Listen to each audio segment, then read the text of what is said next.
Hello students, आप देख रहे हैं IAS IELTS.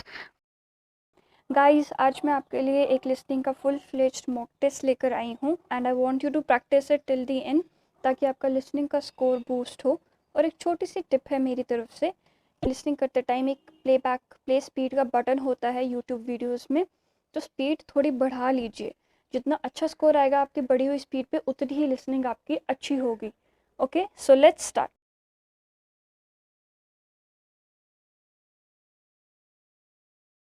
Section 1.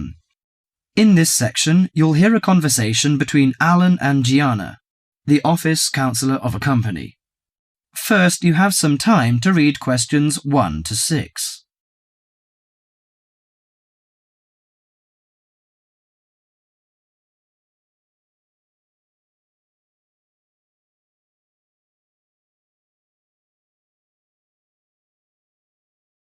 Now listen to the conversation and answer questions 1 to 6. What's up, Gianna? You look like you're in bad shape. Yes, maybe I'll get sick leave from the boss and finally catch up on some sleep. I've barely eaten and slept in days. Those are warning signs of occupational stress. How are things at work? Terrible. After all the layoffs lately, the workload is totally overwhelming for everyone that's left. So I spend every waking moment in the office. I'm kept busy all the time. So you need to take a few minutes break every so often to clear and refresh your mind. But my boss will complain I'm not hard-working. She's so capricious that you can't predict her reaction sometimes. Maybe your boss just doesn't have a clue about how much you're really doing. Keep her updated on your achievements and projects. Also insist that she prioritize everything so you can manage your time better. That's right. I suppose that would help me regain some sense of control, but I'm afraid that she'll take that as a sign of laziness and give me the axe. So take the initiative and hit the job hunting trail now. You'll be surprised at how many opportunities are out there. That's encouraging. Anyway, you should cheer up and get rid of the situation. You know, according to a survey, about 40% of all people find their work very stressful, and 25% develop mental or physical diseases.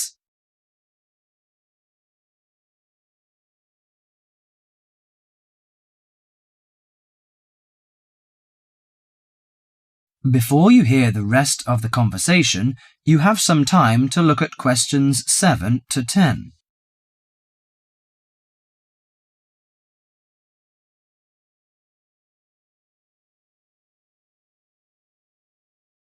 Now listen to the conversation and answer questions 7 to 10. So serious? I didn't know that. How do the problems start? You know, they start when conflicts at work induces stress. Your body reacts by flooding the bloodstream with hormones that tense up your muscles and increase your blood pressure. This is meant to save you in a fight or flight situation, but leads to a host of illnesses, ranging from insomnia and headaches to heart attacks, when it occurs regularly over an extended period of time. What should I do to prevent such things happening? Well, most occupational stress is attributed to a recognized lack of control. You should act in advance to relieve the problems. For example, you should actively pursue career opportunities rather than quietly worry about getting fired. Of course, you can't control everything, so you need to help your mind and body cope. Keep a journal to release your frustrations, take short walks to calm down, or if necessary, simply take a mental health day. That is the end of section 1.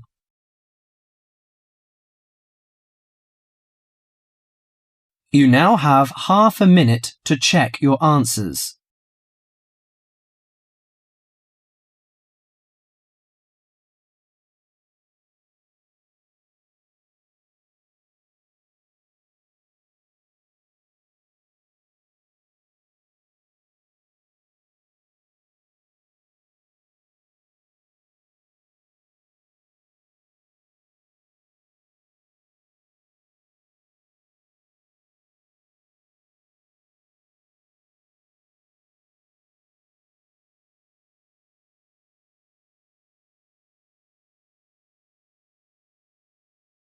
Section 2. In this section, you'll hear a TV program on an organisation of environment protection. First, you have some time to read questions 11 to 20.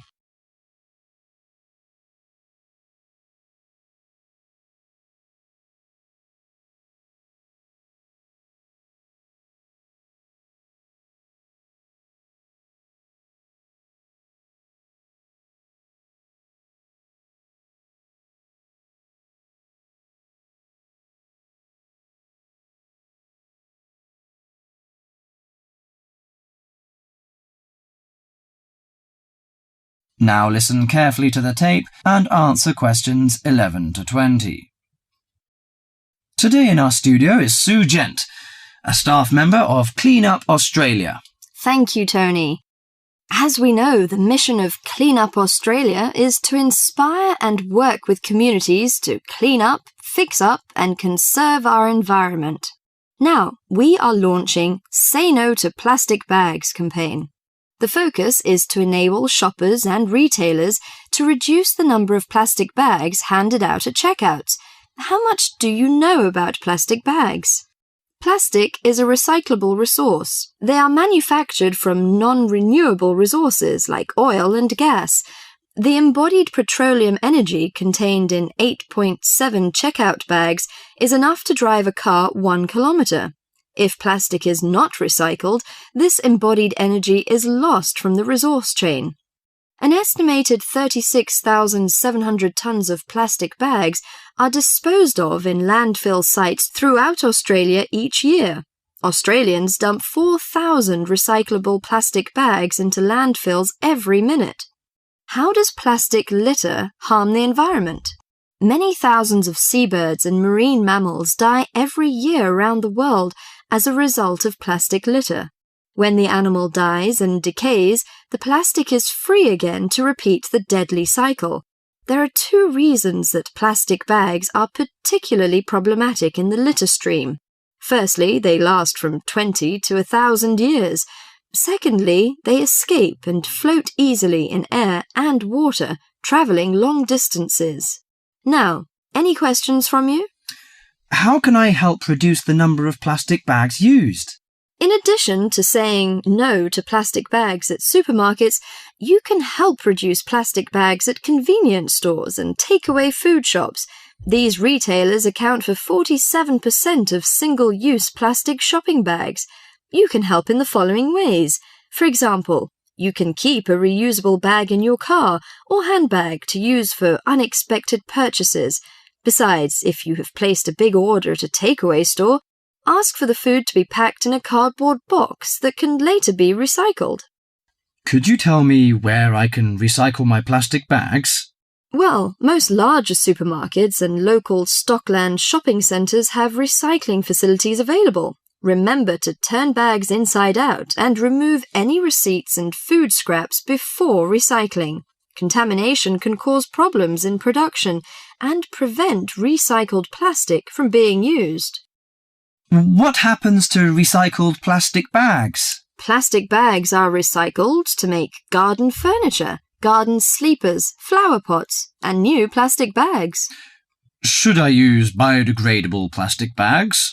A biodegradable product is one that breaks down safely, by biological means, into the raw materials of nature and disappears into the environment. There is currently no Australian standard for biodegradable plastic bags. This means there is no guarantee that bags will completely break down, as claimed by their manufacturer. Until an Australian standard has been developed and these bags have been tested, Clean Up Australia cannot recommend using plastic bags that claim to be biodegradable. Overall, do our best to refuse, reduce, and reuse plastic bags whenever possible. If you throw plastic bags away, tie them in a knot. This limits the chance that they'll blow out of a bin or blow away in landfills. By following a few simple steps, we can stop plastic bags from blocking our drains and creeks, injuring our precious marine life, and harming our wildlife. That is the end of Section 2.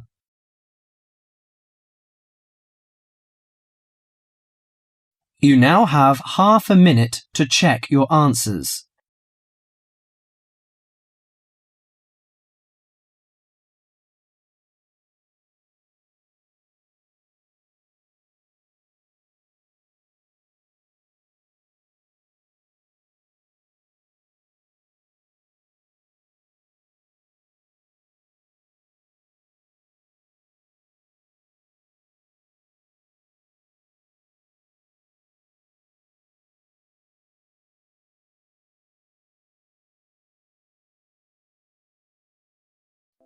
Section 3. Zoe goes to talk to her academic advisor. First, you have some time to look at questions 21 to 30.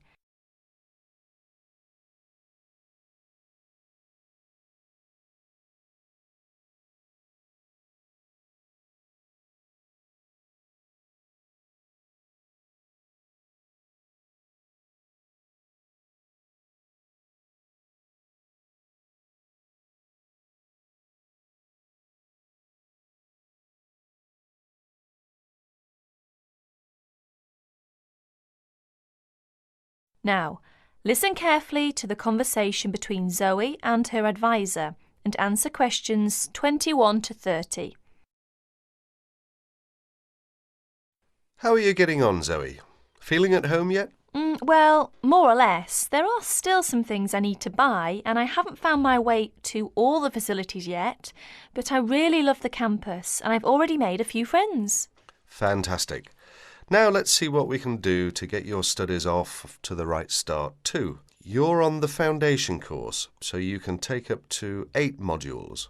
What we advise is that you take 4 modules in the first semester and, assuming everything goes well, 4 in the second.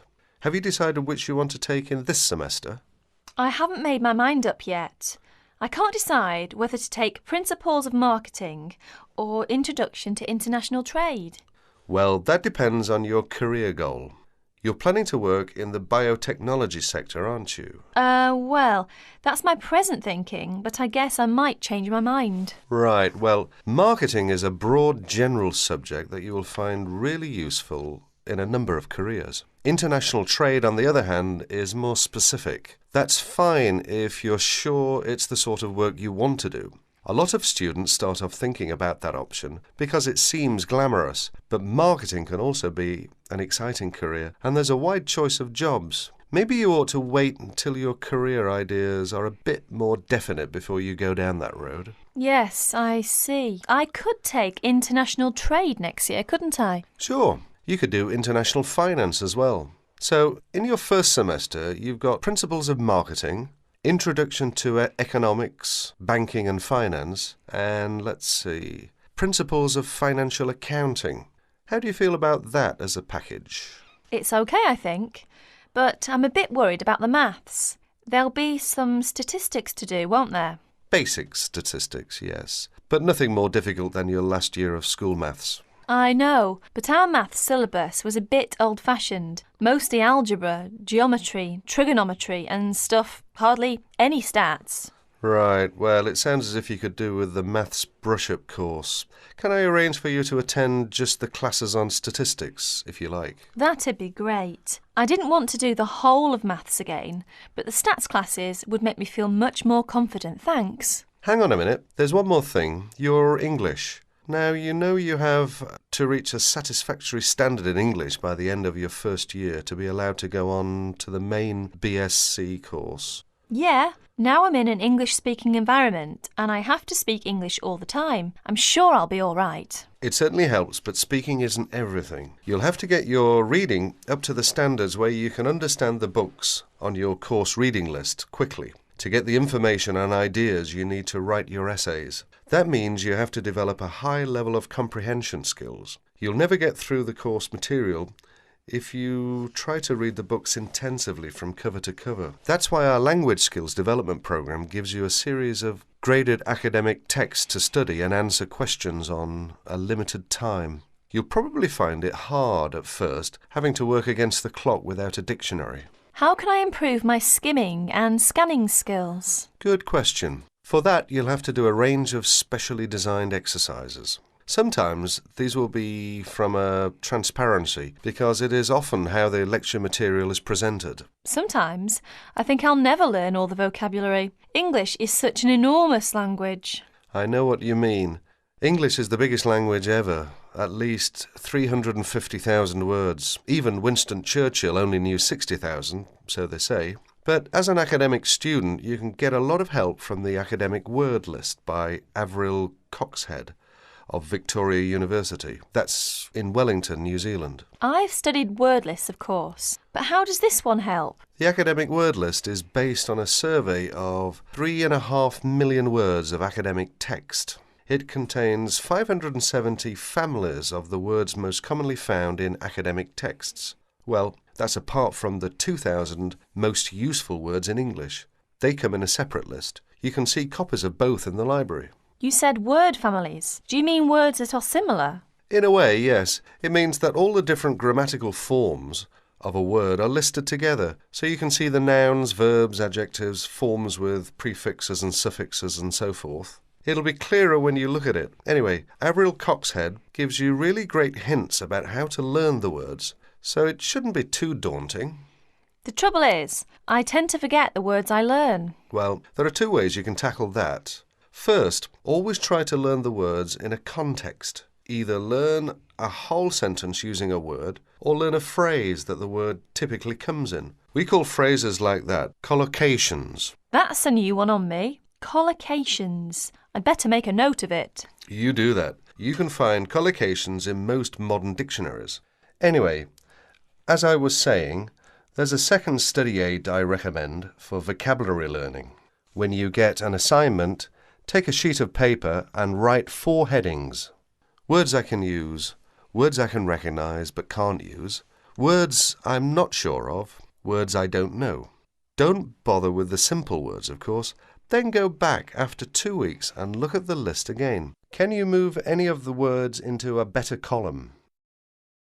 That is the end of section 3. You now have half a minute to check your answers.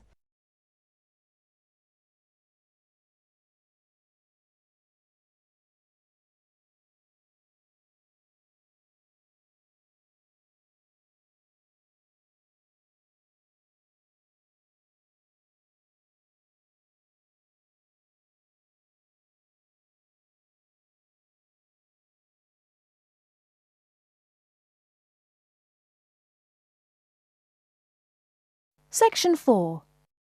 The next day, Caesar goes to the welfare office. You will hear a conversation between Caesar and a welfare officer. First, you have some time to look at questions 31 to 40.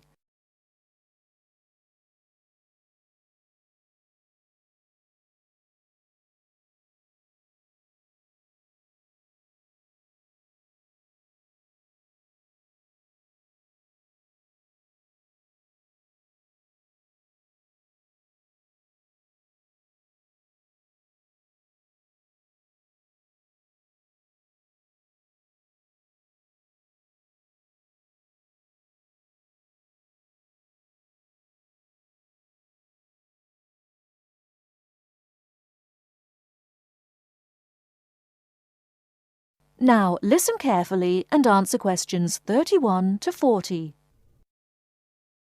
Good afternoon. My name's Cesar Bautisto. Hello, I'm Wendy, one of the welfare officers. Can I help you?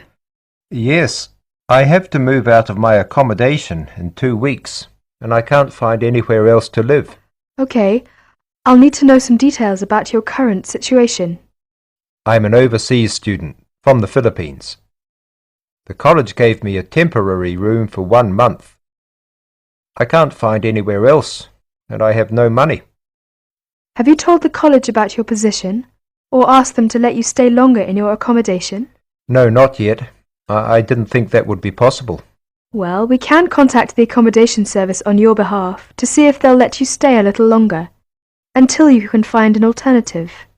Thank you. But I'm not sure that I can find another place, as they all ask for money before moving in, and I don't have any. Yes, it is usual in this country for landlords to ask for up to a month's rent in advance. Don't you have any money at all? Hardly any. I'm waiting for my grant cheque to be sent from the Philippines at the moment. It should have been here for me to collect when I arrived in Britain, but it seems to have been lost. You can apply for emergency loan from the union if you want. The loan can be for up to £200, and we ask for a post-dated cheque for the same amount to be given to us, so that we can recover the money once you receive your grant cheque. That would be very good. I'll apply, but I'm still worried about how to find new accommodation. As I said earlier, we can ask the college to extend the time you're allowed to stay in your present accommodation. They may refuse, of course. Then what will happen? If the worst comes to the worst, the union may be able to provide some very short-term emergency accommodation. If you want me to, I'll contact one or two of the addresses on the notice board and arrange for you to visit them. But what if they ask me for the rent in advance? I only have £90 left, and I need that for food and books. It'll be all right. By the time they actually need the money, we'll have your emergency loan ready. Just fill in this application form and write me a cheque for £200, please, payable to the student union. Right, I'll do that. Thank you very much for your help. I'm feeling more optimistic now.